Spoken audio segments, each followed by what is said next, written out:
Good morning, good afternoon, everyone, and welcome to CEASD presentation today.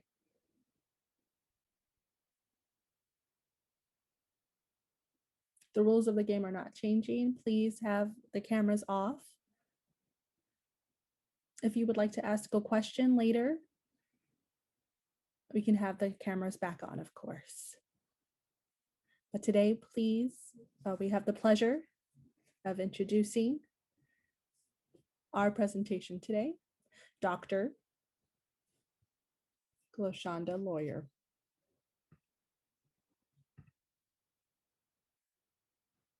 It's been a long, amazing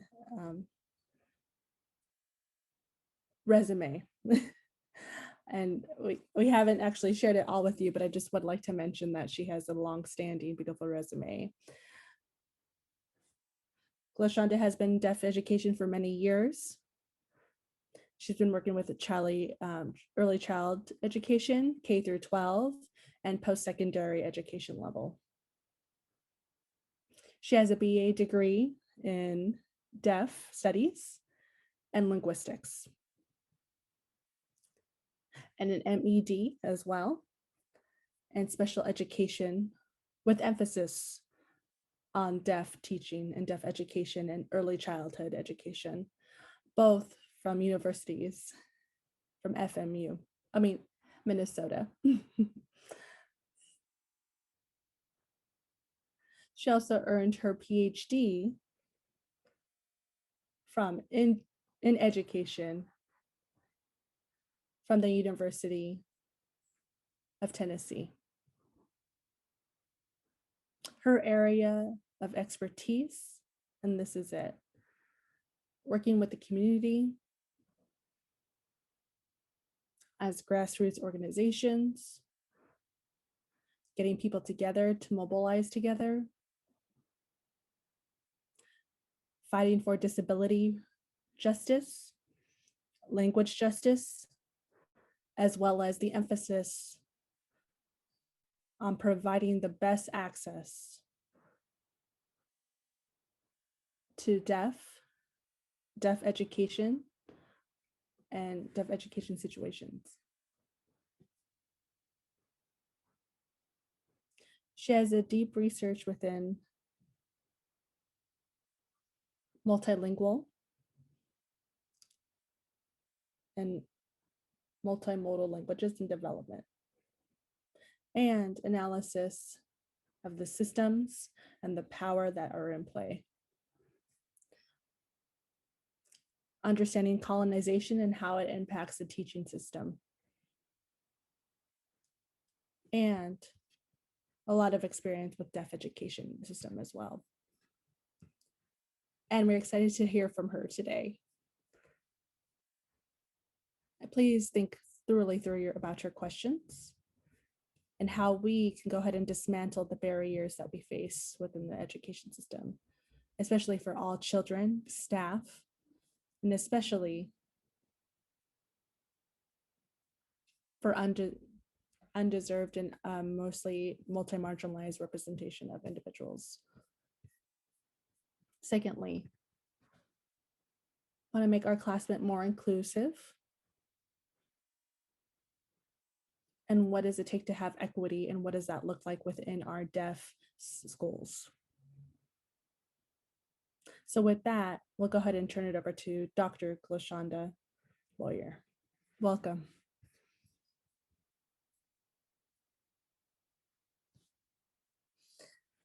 Hello, everyone. My name is Gloshonda.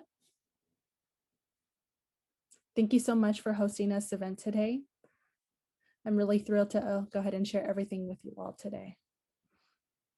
So I will go ahead and share my PowerPoint at this moment. So one moment.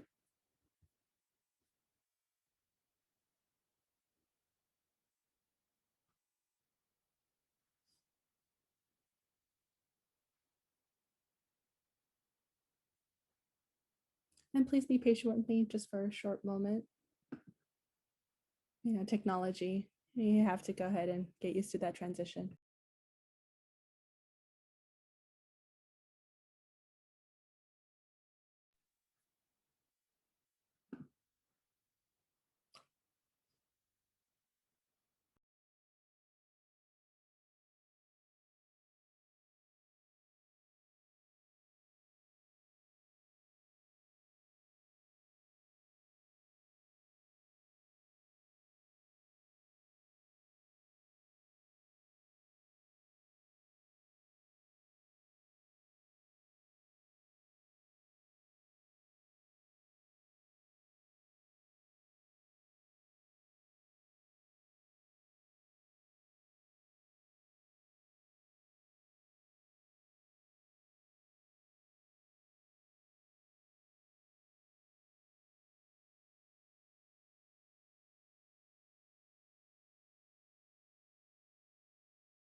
Okay, thank you for your patience and waiting for the access team. So I'd like to go ahead and open with the land acknowledgement and just show gratitude. Today I'm actually giving this presentation on the unceded lands of the Ute. The tribe, I recognize the original stewards of the land, which is the Ute, the Shoshone, the Paiute, and the Goshute. These are the tribes.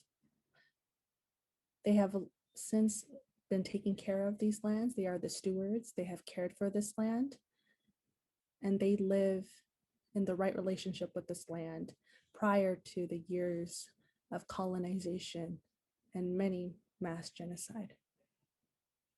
So please, I encourage you all to go ahead and learn as to what lands you are on. What is your position to the land, especially for people who have been taking care of this land prior to the colonization. We do have a link here within this slide, and I can go ahead and share that with you after the presentation. And I encourage you to learn more about the lands yourself. Also, I just want to take a moment of mourning and recognition. It's important for us to go ahead and take a pause and to honor the life, the recent killing of this Black man.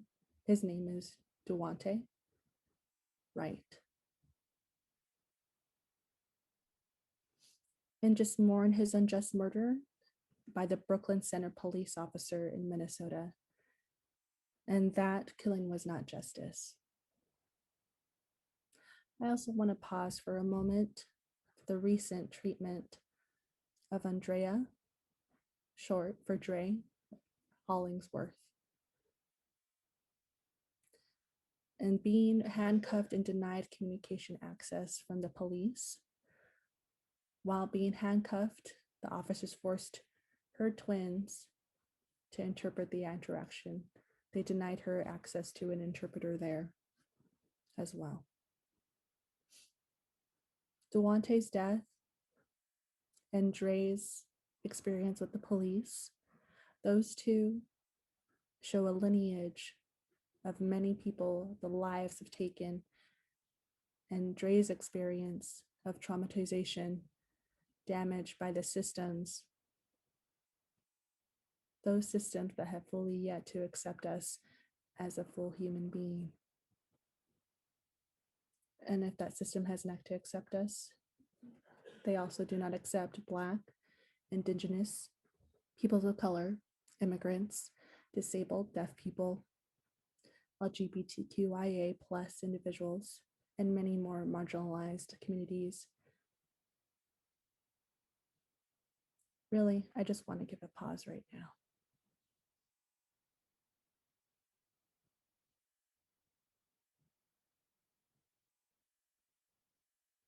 Thank you.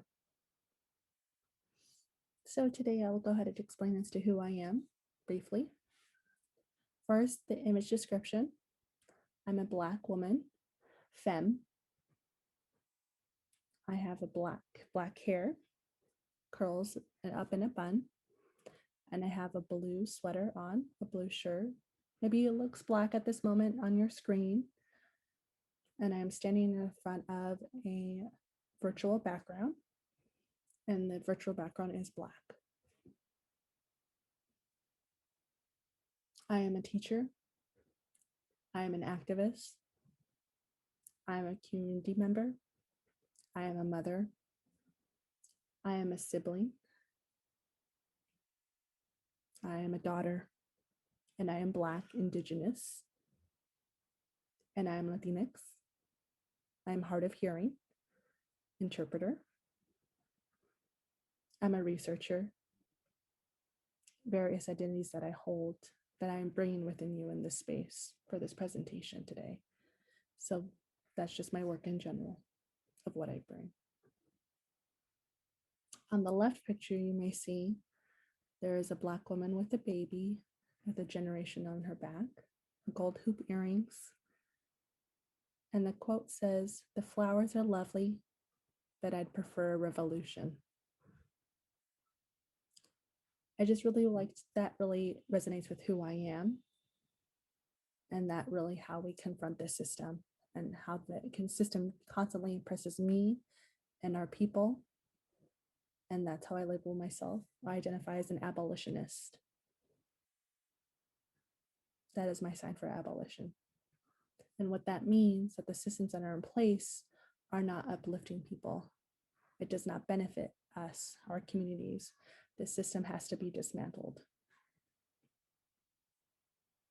Also, on the right picture, we have two images. I'm also involved with reproductive justice as well. So that means it's important for all bodies, all deaf, disabled, immigrants, individuals, Black, Indigenous peoples should have access to appropriate health care for birthing their children. You know, this system does not have access to deciding. The system has often controlled our bodies and how we decide to birth our children.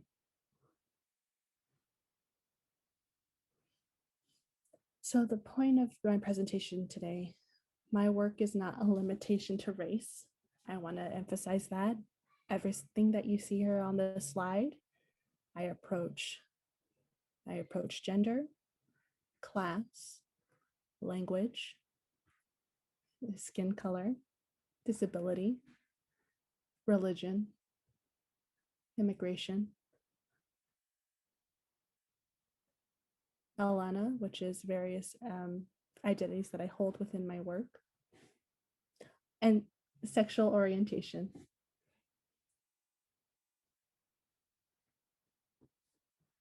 So how do I embody within this space? I have a language of ASL and spoken and written English. Today I have 3 interpreters here with me. So that is our collective support. If you don't mind, I would like to go ahead the interpreters to put on the screen so they may see and honor them, this 3 for today.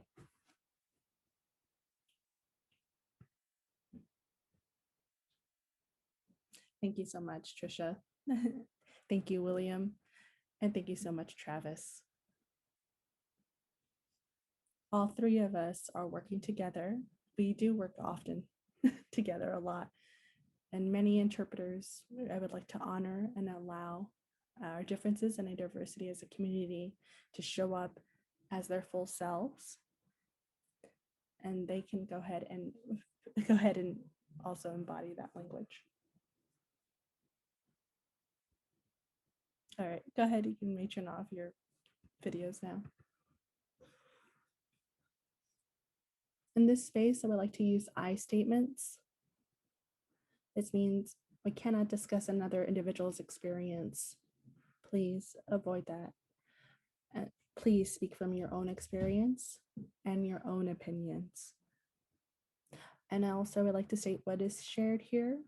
Any statements, maybe relating to a family or a friend member, those stories must stay here in confidentiality. But whatever you learn from here, you may share with others, and that's fine. Please go ahead and do that. And next, please always state your name before commenting. And if you decide to go ahead and put on your video, please go ahead and provide an image description. Last, collectivity and rejecting capitalistic grind culture. Please. I'm a mother. I have children. I am working from home, which means maybe I have to pull my attention in taking my children and my child. So please don't feel like we're in a rush, that time is running out, or what are we doing, please. But just take a moment for yourself to breathe and pause. I know capitalism wants us to go ahead and feel that we have to be productive all day long and every day at any moment. Just we have to honor ourselves. We are human bodies.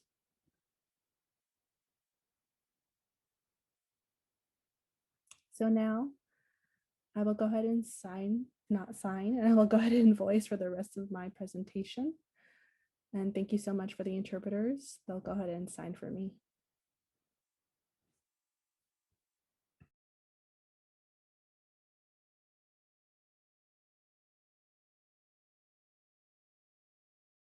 This is today's topic, leveraging multiple lenses for justice in deaf education.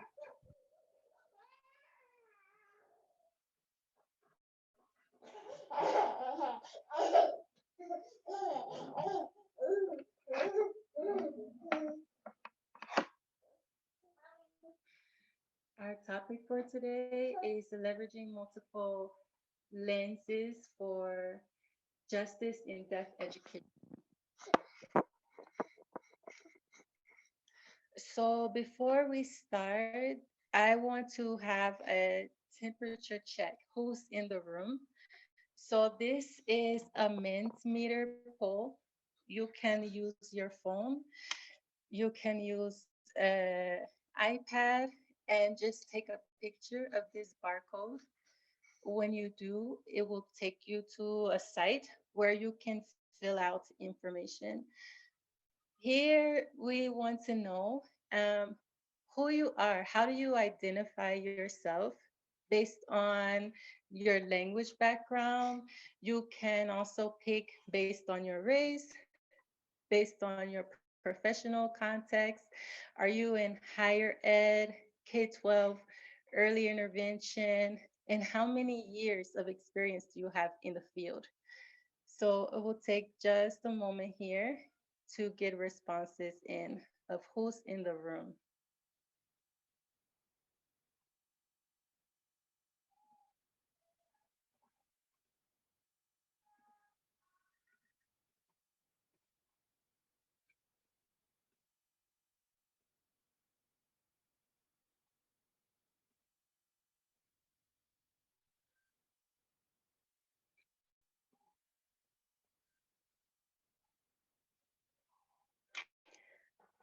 Okay, I see female superintendent, mother of deaf children.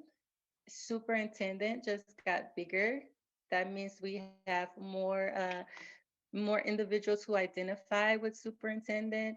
Male, 32 years in deaf ed, 30 years school administrator, CODA, executive director, 47 years in the field. Wow, congratulations. Okay, awesome. Caucasian, white male, yes, love, CEO, amazing. Okay, thank you for sharing. Thank you. So, with that, we want to look at culturally sustaining pedagogy. And culturally sustaining pedagogy comes from a long line of what we call asset pedagogies or resource pedagogies. So in the 1990s, there was a move to bring in asset pedagogies because we realized that educational outcomes for racialized students, and by racialized, that means any student we look at as Black, Indigenous, a person of color, who may or may not have identified with the race before they came to the United States, but now in this country, they are labeled by a race. So that's why we use the term racialized. And minoritized students. So the focus was to change professionals, their perceptions of these students. So there was a lot of narratives that these students are failing, these students are not having enough English skills, these students can't pass standardized tests, etc. From that, the asset pedagogies were developed. And these include culturally congruent pedagogy, which was in 1994, culturally relevant pedagogy around 1995, and culturally responsive pedagogy. So that was our shift from deficit approaches, where we labeled students and their home practices as inferior, to the next level, where we recognize these students as different, but they're still not succeeding, to where we are now, asset pedagogies, where we say these students have home and community practices that we need to leverage in order for them to be more successful at English and in schools academically and or on standardized tests.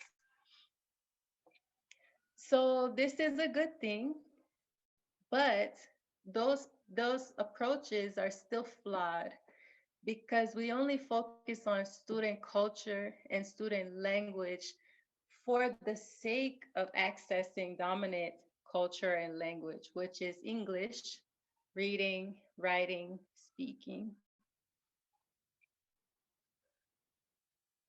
So, culturally sustaining pedagogy comes in as an asset pedagogy, but it focuses on supporting multilingual and multicultural practices in education, addressing historic and contemporary contexts of schooling, valuing practices that students have, not just for access to dominant culture, but valuing them because they are worthy of being valued. And also, it calls for community based accountability. So, one thing that I noticed is that deaf education has been falling in the same pitfalls as the previous sets of asset pedagogies. We focus on teaching deaf children, training professionals to support deaf children to access English, to access academic content, but we also forget that our students are also Black, Indigenous, people of color. They're also LGBTQIA plus. They're also immigrants, and many of our students use languages that are not standard English at home. And this is an important point because often there's a comment of just because we have deaf, deafblind, deaf disabled, or hard of hearing, or cochlear implant users who use English and are students of color, they actually use different dialects. For example, I grew up, I did have English access in my home, but it was not standard English, which meant any time that I was reading and writing, I was adapting my language practices to perform in standard English. So we have to remember that from a linguistic perspective, if you use a dialect that is not the standard accepted dialect, this is considered a separate language practice that we should honor as well.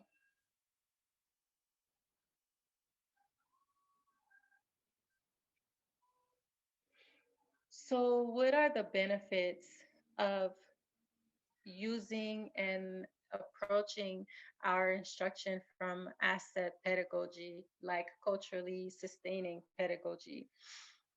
Uh, One study reviewed asset pedagogies across the board and found that these approaches bring student life experience to the classroom, and then those experiences can become a source of knowledge building for content areas.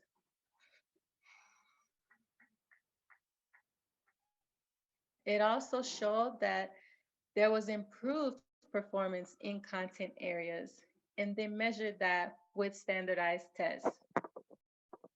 I'm not a supporter of standardized tests. We can talk for days about how these tests are not created for various populations of students and how these tests uphold ableism, which distinguishes who is superior and who is inferior based on how their mind can perform and based on how you can perform on a standard one set approach of measuring intelligence. So we won't go into that discussion today, but there was improved performance based on standardized tests in school. And they also found that teachers had a better understanding of student experiences, and that resulted in teachers having better relationships with their students. So I think it's important to emphasize here that asset pedagogies, though we mention the students, have never been about the students. It has always been about the professionals. The goal of asset pedagogies is to shift the teachers, school administrators, policymakers, any professionals that work with students. We want to shift how they view these students and how they embrace these students' language and cultural practices.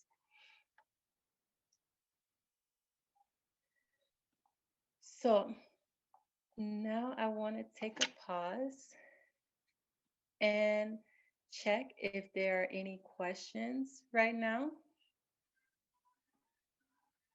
or any comments related to perceived barriers or tensions with what I have just shared with you.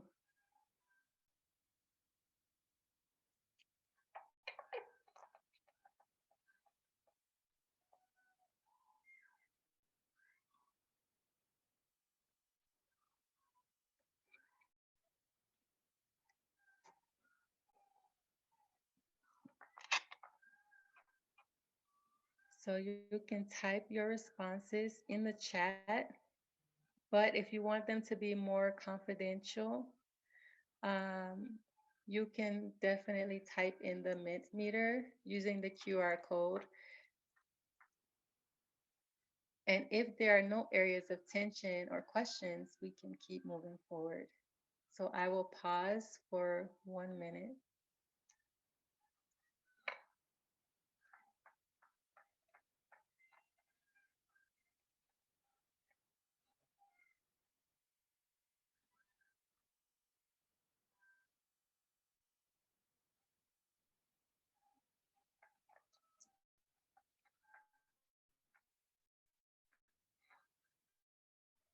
Okay, so there's one question. How can we celebrate the backgrounds of our students and staff? It's interesting because I did not mention that there are several levels to this, right? So you have a level of, let's say, we have celebratory months like October is Latinx Heritage Month. We have Native American and Indigenous Month in November. We have Black History in February.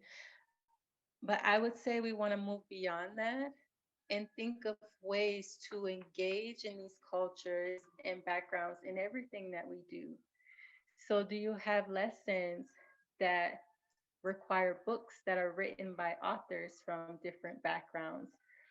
Do your classroom content reflect disabilities? Do you have that posted in your classrooms? Are you teaching about that to your students? For example, I remember teaching one course on language acquisition at higher education level for future teachers of the deaf and future educational interpreters. And at one point, I was signing one handed while holding something in my other hand. And the students complained that it's difficult to understand signing with one hand. And my question to them was, had they ever met a person who uses sign language but only has one hand? And they didn't believe that such a person could exist. And so I brought that into my classroom content. There are many people who only have one hand and who use a sign language as their primary language. This is part of the biodiversity of, our world. So as educators, as interpreters, we have to be used to this as normal. This has to be our normal. So I would say it's not just about celebrating backgrounds, it's about us bringing these content, bringing diverse perspectives so that it becomes normal for our students, for our staff, for our future teachers and educators and speech language pathologists, etc. Let's see, another question is, what can you do when you lead a school and have a hard time finding diverse staff to meet our diverse student population? I think that's an excellent question. And I get asked that a lot. And what I say is, diverse people come where they feel welcome. And so I have personally worked in a place where I was at the time the only Black teacher. Um, And so, how do we create environments that attract diverse staff people? And until we do create those environments, we have all this amazing technology. I think, if anything, COVID experience this year has taught us that there are a lot of inequities we have to address, such as internet access. It's not equal for all people, for one. But when we provide those basic things that we all need, we can bring a diverse world right to our phones, to our living rooms, to our classrooms, and connect with people from all over the place. So I encourage everyone to use that as a starting point. Also, there's a comment of not an area of tension, but I appreciate the reminder of how our country was founded on stolen land. Yes, yes, yes. Thank you for commenting that. Um, Practices like that. I know 2 years ago, land acknowledgments were not mainstream. And I don't want to say mainstream as a positive thing, because we don't want to just perform these things without actually embodying the full weight and meaning of what they are. But even land acknowledgments in your classrooms or with your university students can lead to questions. Oh, why did you do that? What is a land acknowledgement for? And that leads to lessons, and that's a whole nother set of diverse experiences, because no indigenous tribe is like another one. So now we have a set of diverse experiences we can explore together with our students. Awesome. So now I want to shift and expand. um, I love culturally sustaining pedagogy, but I don't feel it's necessarily enough. And so disability justice and language justice are two frameworks that I would like to invite into this space.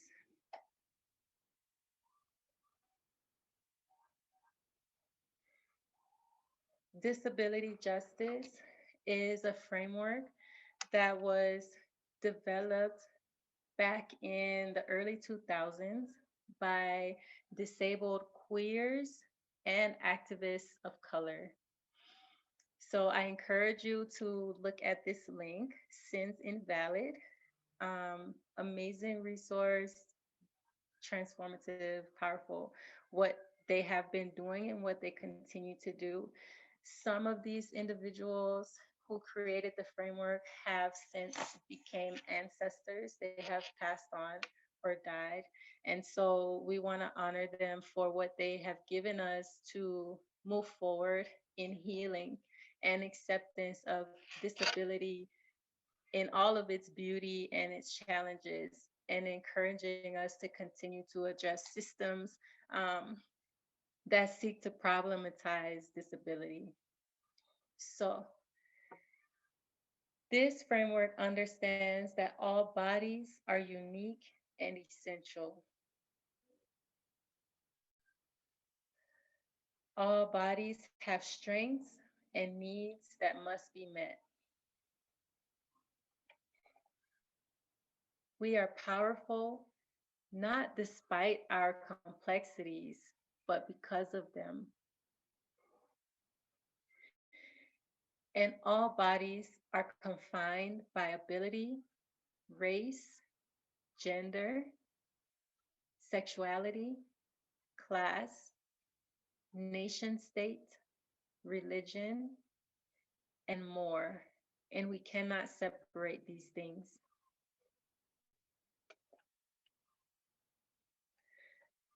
So there are 10 principles to disability justice, and I won't jump into all of them today, but I encourage you to read Sins and Valleys page.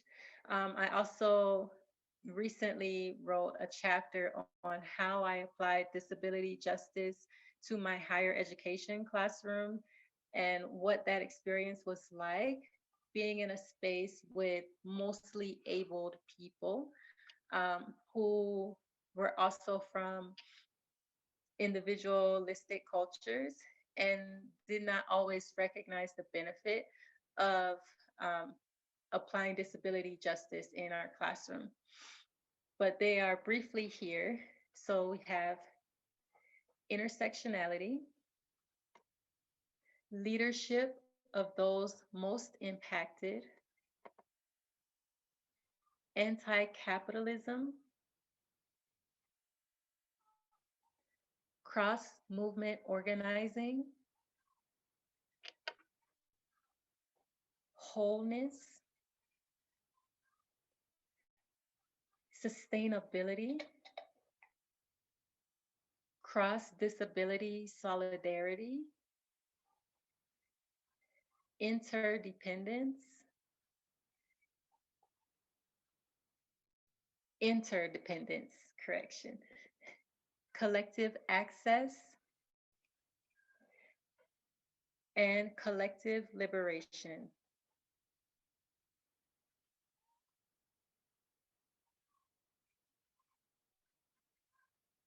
Now, language justice. So, language justice is also a framework that has been around for quite some time. And there is not a set definition for what language justice is, but I pulled some quotes here, and there's also a link document that's here. I'll share with you all at the end. That provides a toolkit for how to embody language justice in your spaces. So these quotes are what I feel a good definition for language justice. It is a commitment to building and sustaining multilingual spaces. Also recognizes the social and political dimensions of language and language access. Language justice includes working to dismantle language barriers, equalize power dynamics, and build strong communities for social and racial justice.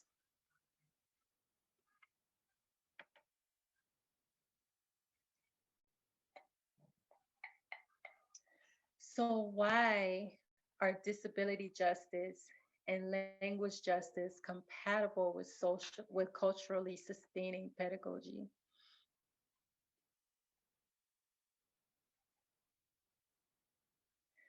I think it's important for us to acknowledge that schools are one of the central places of what I define as colonization in schools, where we are indoctrinated as staff, as professionals, as students into valuing performance, certain bodies, and certain minds.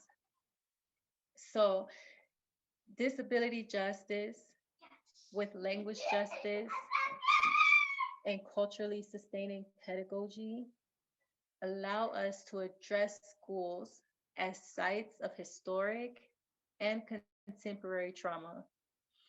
Therefore, those are sites that are in need of targeted social justice interventions. Those interventions will help us to value all bodies and minds as they are, regardless of what they can contribute to society. So that is our anti-capitalistic capitalism, where we're taught that we must become productive members of society. We must contribute something to society. But our value is not limited to that. So what if I can't contribute to society? Am I not human? Am I not worthy of being embraced in full humanity? So these three frameworks help us in that sense. Regardless of what you can or can't give to this society, you're still worthy.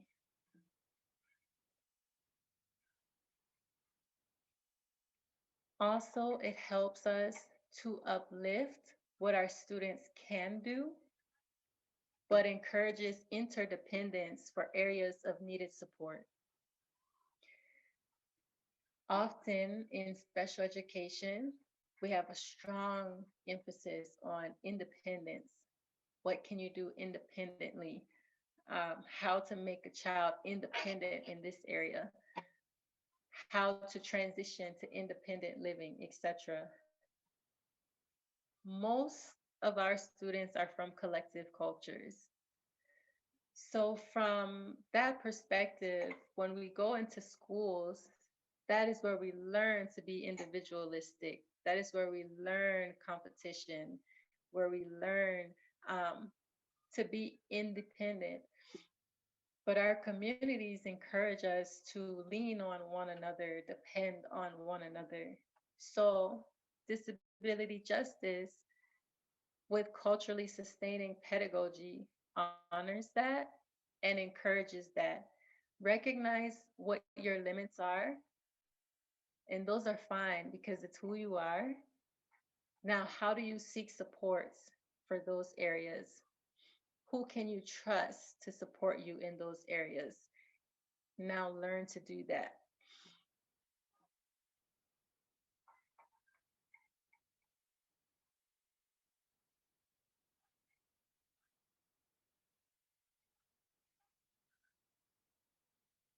Thank you.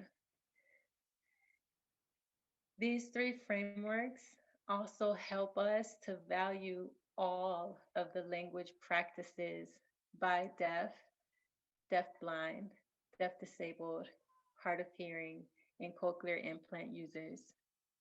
Whether it's sign language, tactile language, spoken language, a spoken language other than English, a sign language other than ASL, maybe LSM, sign language from another country, whether it's all of the above, value those, embrace those, and leverage those for learning. This is also related to a concept called trans languaging,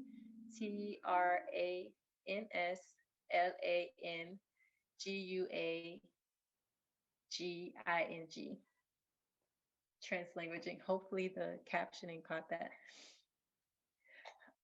And so that embraces all of our language practices, encourages us to use them all for learning, expressing ourselves, embodying our cultures, etc.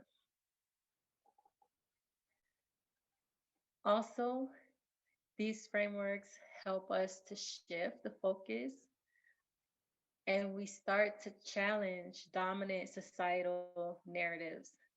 So now we're not focused on fixing or habilitating the deaf, deaf-blind, deaf-disabled, hard of hearing, or cochlear implant user into becoming a monolingual person, English spoken or written. We are now focusing on a society that makes being deaf a problem, that makes being deaf-blind a problem, that makes being deaf-disabled a problem. So now we're saying, what can we do in society to make everyone have language access, cultural access, social capital, all of these benefits that are normally given to certain people? How do we make that accessible to all without trying to mold this person into something or something or someone that they aren't, and devaluing who they are?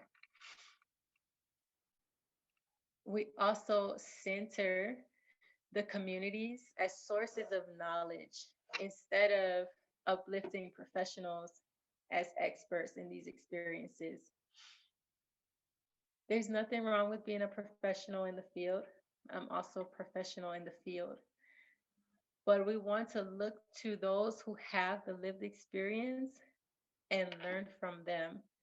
How do we help support a child to become their best deaf self, their best deaf disabled self? Um, and by best, I mean fully embracing their identities, their racial identities, their disabled or non disabled identities. How do we help them embrace their religious identities and have access to all of those things without tapping into their communities? We have to do that. So we value the community first as the primary source of knowledge. And our role is supporting our students in getting to that place and having full access to those sources of knowledge and participation in those cultures and communities.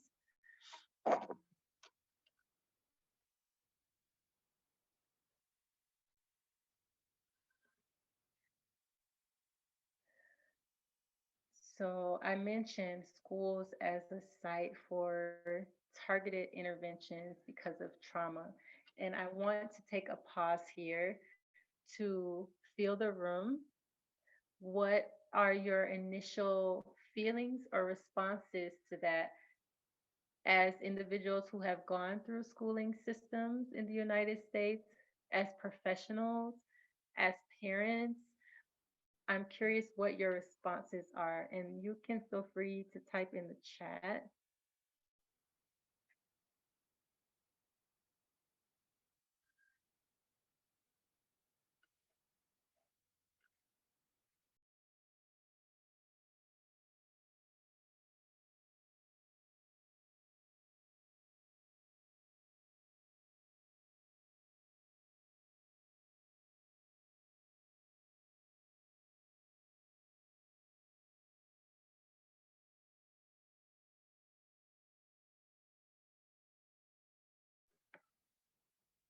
Okay, I'm not seeing any responses. So I can assume that there are no areas of tension and that we are all in agreement that schools have been sources of trauma for certain groups of individuals in the United States. So, one social justice intervention that I have proposed is what I call the decolonizing intersectionality framework. On the right, based on my research for my dissertation, what was found after interviewing 25 deaf, deaf-blind, deaf-disabled, hard of hearing individuals about their schooling experience here in the United States. These individuals were also racialized. They're also, some were immigrants, some were part of the LGBTQIA plus communities, And all of them came from homes where English was not the primary language, or they used a different dialect of English. And their experience was autism, ableism, linguicism,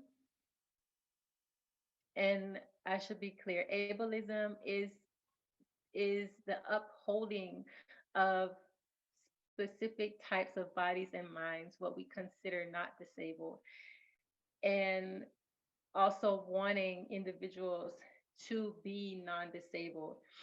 It's a lot deeper than that, but there are many, many sources that have written on that. Linguicism is oppression based on not using the dominant language of society, of a given society. Anti-blackness is larger than racism.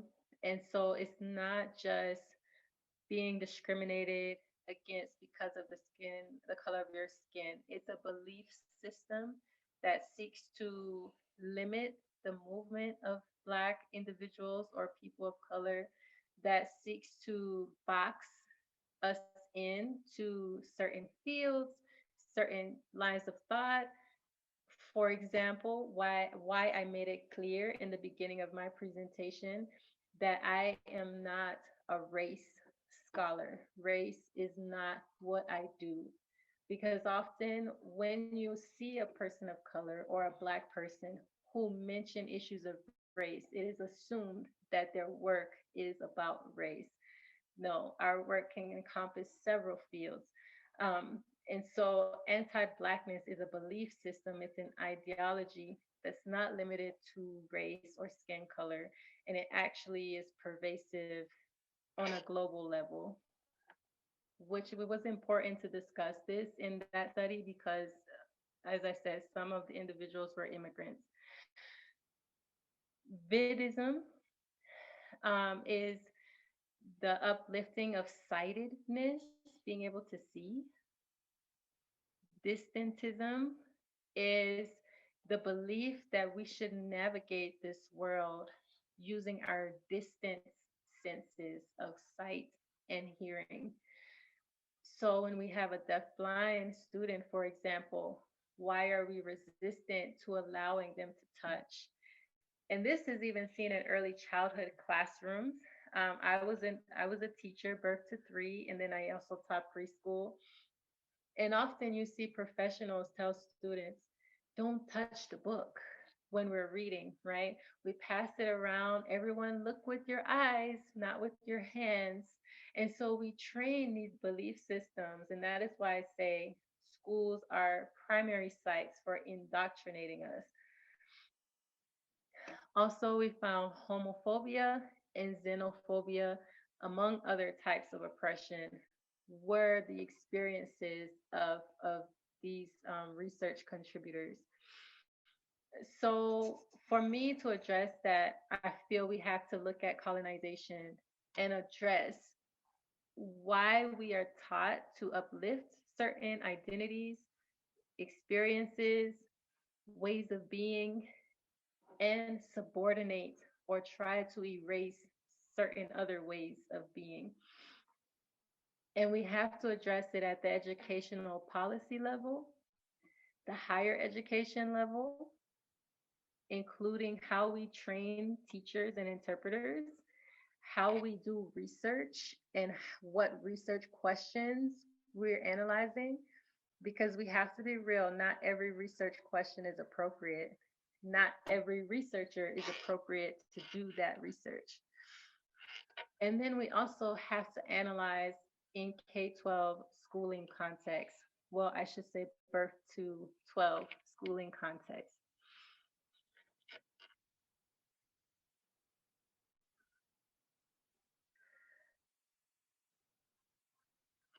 So, what is the role of higher education and school leadership? I shared a lot today, but trying to get down to the real hands on stuff. Um, One, I feel we have to analyze our positions To be in higher education, myself included, I came from a poor family, farm girl, first person in my family to receive bachelor's degree, first person to pursue graduate school, first person to receive a PhD. So everything that I experienced beyond 12th grade was new and groundbreaking for my family, but it also gave me new levels of privilege that no one else in my family had ever experienced, new levels of access and social capital that I can use appropriately to dismantle systems that seek to prevent certain people from having access, or I can be complicit in the system and just use my access for myself. So we have to analyze our own positions. Also, we have to make these frameworks core values of our programs in words and actions. I've seen a lot of statements released after last year's uprisings, after a lot more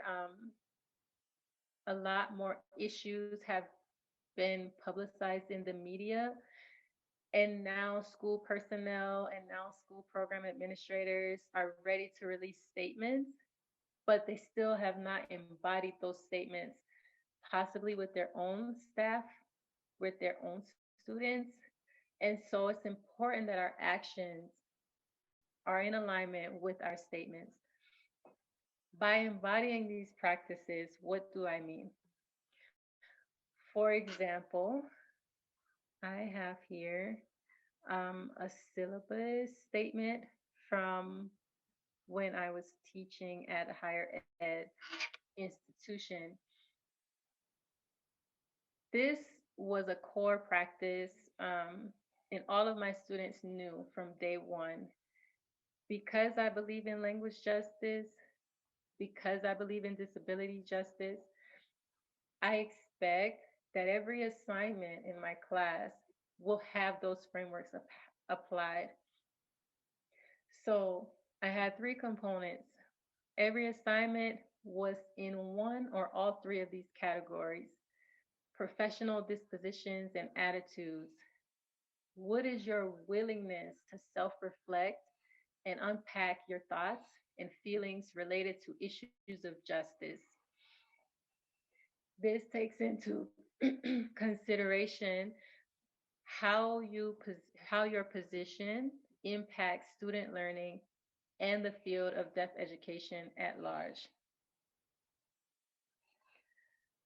Demonstration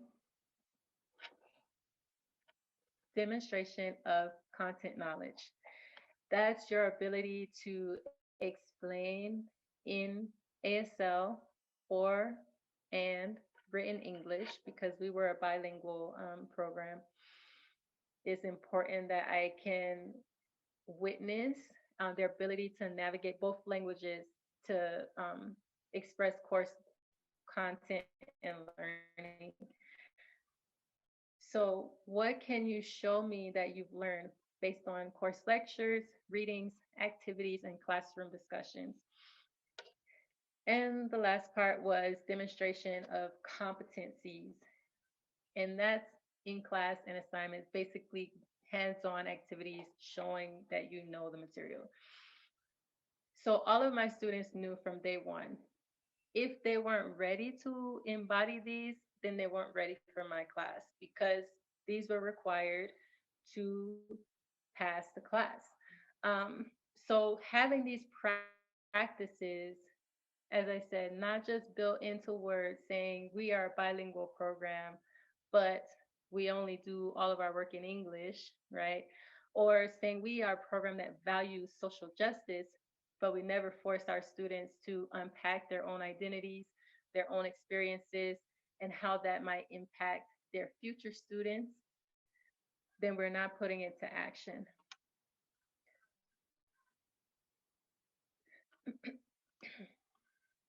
And also, we have to build strong connections with adults who have the lived experiences and allow ourselves to be accountable to the communities that we are preparing professionals to work in, or the communities that we ourselves work in. That means if our programs are engaging in practices that are not supported by the community, how do we shift those practices to be in alignment with what the community is looking for? How do we dialogue with the community in ways that allows them to know that they are equally valued, even if they don't have, quote, the professional expertise that we are supposed to have? So I want to pause to look at the chat because I noticed some comments came in. One comment is that we are struggling with addressing tensions, especially with COVID 19 last year. There is stress on individuals, and there have been a lot of social movements happening around the country that contributes to our thinking and responses. There's also a lot of self exploration that is happening for everyone. Yes, I agree. I agree. A lot of self exploration is happening. Another comment says encouraging student interdependence rather than independence is a new concept for me as an educator. Yes, I agree. I agree because I remember before I was a conscious practitioner of disability justice, I had gone through special education programs. I had worked as a behavioral therapist for children, for autistic children in their homes doing early intervention. And all of my training, again, using I statements because I cannot attest to you all's training, but all of my training was special education, was our goal is to help our students be independent, and we work to build skills so they can do things on their own. We look at family priorities. What is important for you for this child to do independently? What is important for you for the child to engage with the family? Um, but we put so much burden on the children, right? When we are dependent beings, we we can compare, ourselves to, let's say, an animal in the forest, right? Who else rears their children for 18 plus years? Who else I mean, I'm presenting now, I have my sleeping baby in my arm. That's interdependence. Why would we not teach our students the value of that? Because they can't go through life on an island. They can't go through life on their own. And so it's important to teach everyone to recognize what we can do and what we can't do. That's healthy. Self awareness, self analysis, it's healthy. Um, and from that, how do you find your support systems? How do you know who is safe to rely on, to trust, to be vulnerable with? These are the skills we should be teaching, instead of saying press through on your own. You have to do this on your own. And again, I also think that's rooted in capitalism because you have to have a winner and a loser. You have to have a top and a bottom. And if we're depending on one another, I can't I can't view you as I'm codependent on you and you're codependent on me, but one of us has to be top and one of us has to be inferior. So capitalism makes it very hard for us to accept interdependence. That's my point. Another comment says, I think our leaders and teachers want to do the right thing, but are not always sure of the best way to proceed. Everyone is learning. Yes, this is a fact. And again, I don't think we all have to have the answers. I don't have all the answers. Every day is a learning process for me. Um, every day. And so I think, again, going back to interdependence and also recognizing that we are unlearning what systems have taught us to accept as normal. So that unlearning process is going to have um, points of doubt, points of uncertainty, because it's a different way from what we've ever experienced. So I would say sit with that uncertainty, reach out to community members, reach out to these amazing resources that are now available online, amazing leaders who are available, through social media, who are always answering questions and willing to support. We have so many ways to grow together that we should take advantage of for our own sake and for our students' sake. And another comment, um, there is a tension between how to seek support versus needing to be independent to succeed. It's definitely something we can explore. Yes. Okay. Thank you so much for your comments so far and for posting in our little Mentimeter poll. And now I just want to open for any open discussion or questions before we move to close out.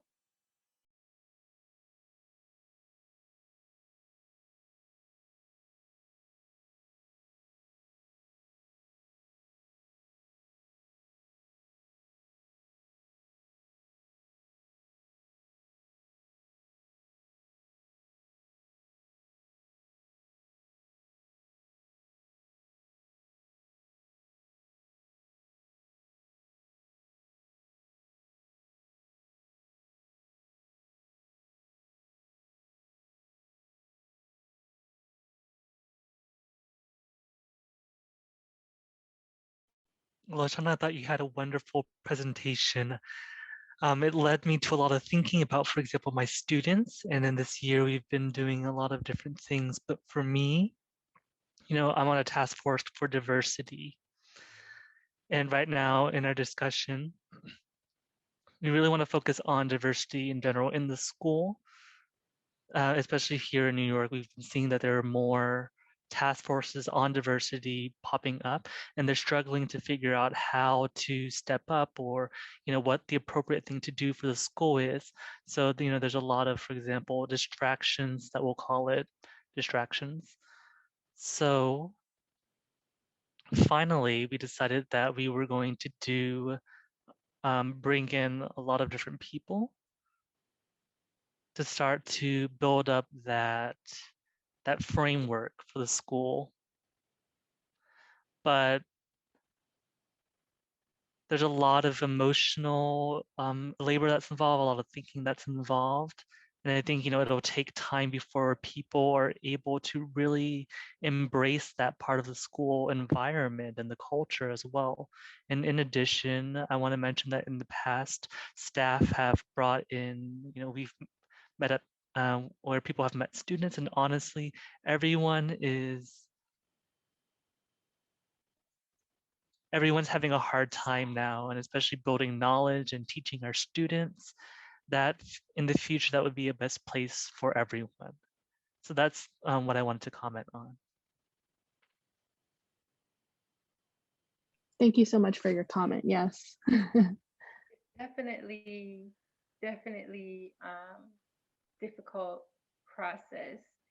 And I think sometimes we forget about how emotional this can become because we're challenging our own belief systems, right? Some of us have had these belief systems for 20, 30, 40, 50 years of our lives.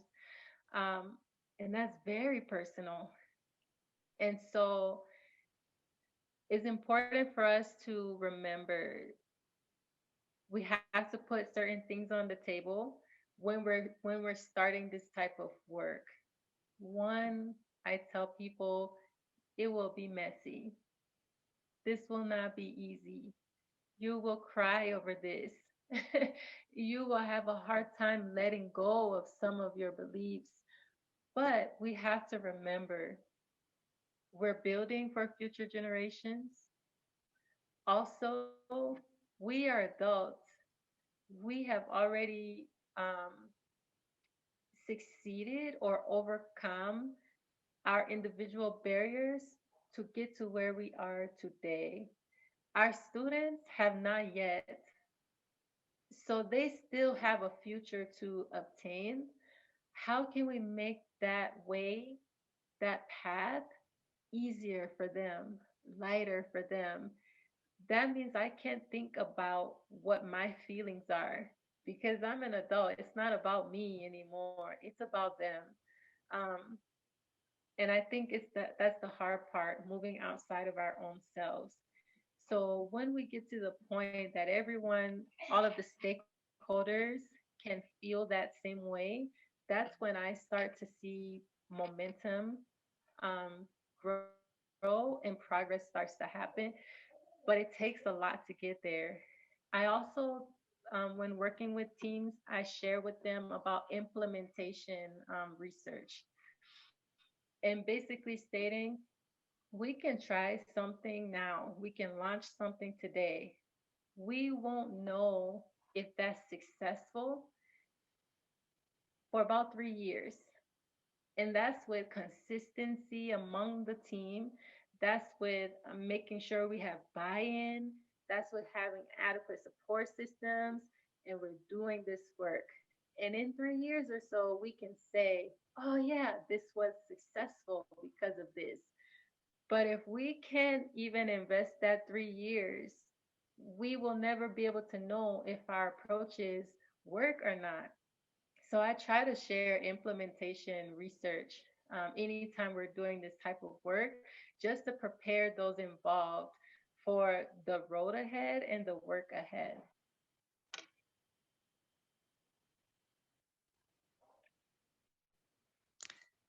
Thank you again for your presentation.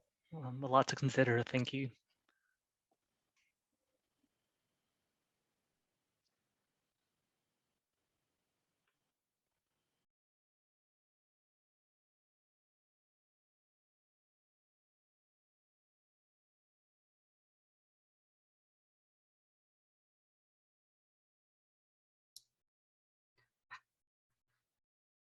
I just want to say that this presentation was inspiring and overwhelming. I think, like Jeff, there are so many things to think about. One of the things that I feel like we're experiencing with all of the disruptions and challenges that we've all lived this year is the fact that, you know, maybe it's oversimplification, but we have so much to learn and so much to unlearn. And I think the tension between what we have to learn and what we have to unlearn sometimes feels overwhelming. But what I loved about your presentation is that you gave us some specific things that we can think about and just constantly remember that this is going to be a long process. As long as it took to create a world without social justice and without justice for disabilities and justice for language, it may take us, hopefully not, but may take us that long to remove it. So I'm almost, listening to you, I almost want to run out and get with my racial equity task force and start brainstorming like crazy about things we can do. But I just wanted to say, acknowledge Jeff's comment on what a struggle we've had. And now we have to struggle some more to do this work, but we have to do it. And I want to thank you so much for your presentation today.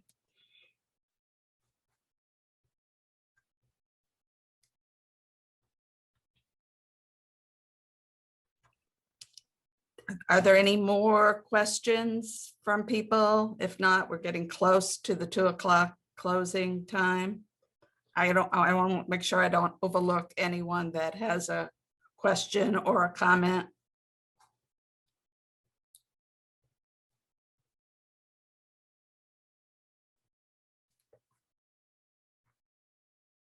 Okay, with that, thank you again for your time and for sharing this presentation.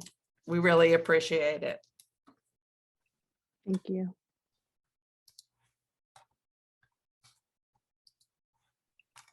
Thank you. I'm so happy to be here today and with you all.